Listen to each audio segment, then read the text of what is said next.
In early 2020, I boarded Virgin Voyages' first cruise ship, Scarlet Lady. I wanted to fall in love with the cruise ship, but I just didn't. I left that cruise with more questions than answers, and for the first time ever, I didn't know who to recommend the cruise to. When I disembarked Scarlet Lady, I phoned my mum when I was waiting for the train, and she said to me, "Emma, you sound really disappointed. You need to tell people about this." This put me in a situation that I'd never really been in before. I knew tons of people who worked for Virgin, and they're lovely. Virgin had always been very nice to me. They invited me on board Scarlet Lady, but I just knew that I couldn't genuinely recommend that people go out and book this cruise, at least for the price that Virgin wanted to charge at that time. Couldn't do it, so I didn't. When I came home, I made a review called Everything I Hated and Loved About Scarlet Lady, and I listed everything I didn't like and everything I did like. That video has now had over 600,000 views, so if you have watched that, thank you to you. I made a real effort to balance the good with the bad, and I still 100% agree with everything I said in that video. My opinions haven't changed. The swimming pool hasn't got bigger. They haven't added more storage to the cabins as far as I know, but something else has changed. Something bigger has changed. Just a quick note here, I did get wrong the passenger capacity of Scarlet Lady in my original review. I said 4,400 passengers, and in reality that is passengers plus crew. When I said that, I was talking about the swimming pool and the fact that the passengers wouldn't fit. I still don't think with reduced passenger numbers, they're not going to fit in the pool anyway. The point still stands. The review I made of Scarlet Lady was very much that. It was a review of Scarlet Lady, the physical ship, as I saw her during my time on board. As far as Virgin Voyages, the actual company, goes, I love the fact that they're all inclusive. I love the fact that all of the restaurants are included in the cruise fare, and Wi-Fi and some drinks. There were some spaces on this ship that I really liked. I really liked the theatre area and the buffet. Virgin Voyages, without knowing it, or maybe they did know, they designed pretty much the buffet of the future. If you ask Virgin Voyages, they don't have a buffet, but I've been in the thing, and I would say it has every kind of element of a buffet. The difference really is that you'll have different stations that do different things. So you might have a place over here that does tacos, a place over here that does burgers. You go, you say, "Can I have some tacos, please?" They give them to you, and you sit down. It felt very much like a buffet to me, but this is what buffets are going to be like on cruise ships in the future anyway. So Virgin Voyages have basically just designed themselves the buffet of the future without knowing that they would need it. Very clever. I didn't get to eat all that much food, that's why I left it out of all of my reviews, but everything I ate was pretty good. Virgin Voyages also have some really cool wearable technology, which is also very important now in a COVID cruising world. They got that right too. The cabins on board Scarlet Lady were very diverse. Some people love them, some people hate them, which is fantastic. The world would be very dull if we all liked the same thing, and I think Virgin wanted that. They wanted to make people love it or hate it, so they did what they set out to do.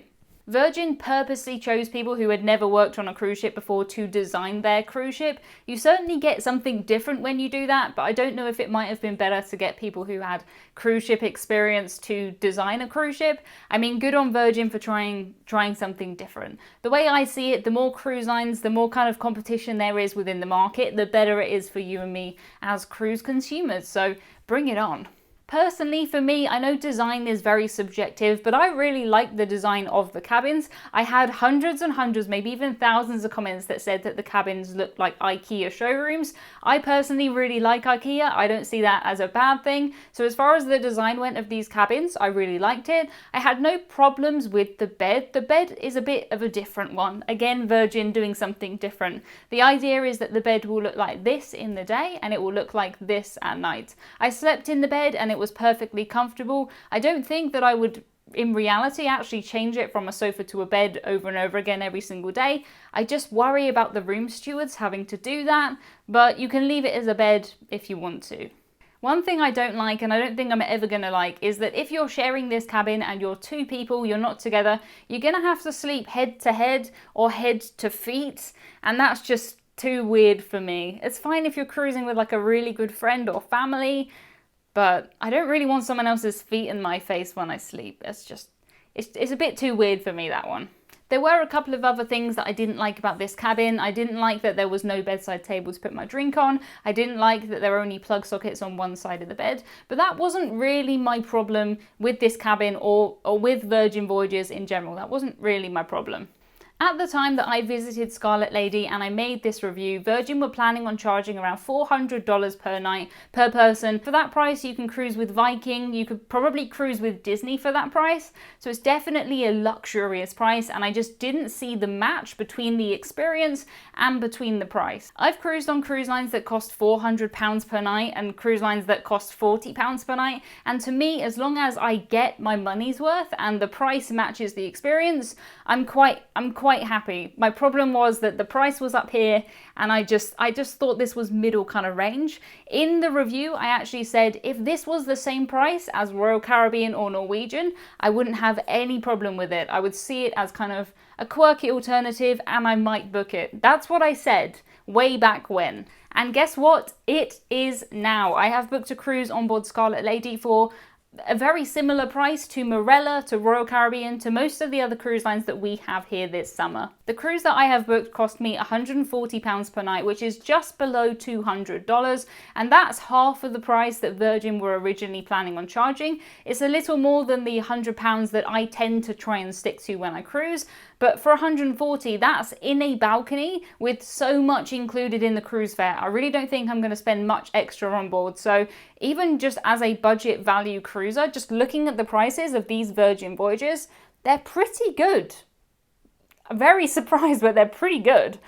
Scarlet Lady is spending her summer here in the UK. She's doing voyages for UK residents only, and it's very exciting to me that this is where she will start her sailing kind of career.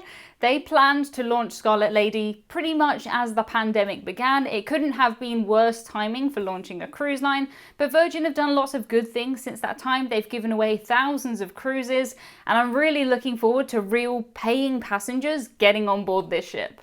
I still do have a few concerns about this cruise ship, one of which being the tiny bathroom. In my original review, I said that I'd stayed in a wigwam with a bigger bathroom, and that is no exaggeration. It does remind me of the bathrooms that I've had on river cruise ships before. It was a very small bathroom. If it was just me cruising, completely fine. I have more than enough space in there for me, but I just worry about larger cruisers, how they're gonna fit in that shower. It's a really tiny bathroom. Only time will tell how that actually works out. I do really love the kind of different shape of the toilet though. Every other cruise I've ever been on has had exactly the same toilet, I think, and this has kind of a bigger, longer toilet. Why they changed that, I don't know, but that's Virgin doing something different, and I do like that one. The next thing I'm a bit nervous about is a strange one, but I'm not very good at interactive entertainment. I'm very happy to sit back in the back row, pretend that I don't exist, and watch other people participate, but I'm not going to be up there on the stage. I'm not going to be dancing. That's not my idea of fun. Brilliant if that's your idea of fun, but leave me in the audience, please.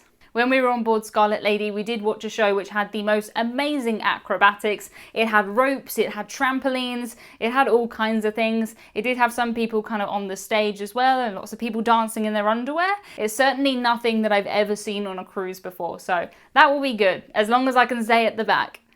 The thing is about Virgin is it seems to be about making your own cruise. If you're somebody who doesn't want to do that, if you're somebody who wants to be very casual, I feel like you'll be fine on a Virgin voyage. They don't have any dress codes too, which suits me perfectly.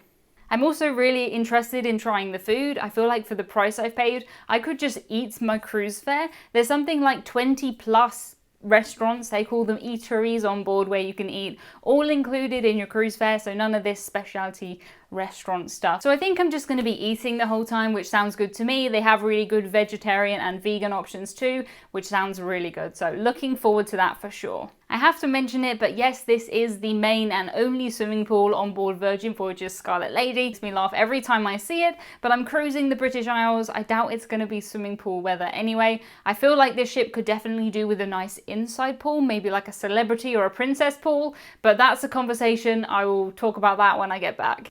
The cruise that I've booked on board Scarlet Lady is a British Isles cruise. I have cruised the British Isles before. Make sure you watch this video next to find out why I recommend the British Isles cruise, even if you're from Britain. It's fantastic. Watch this next.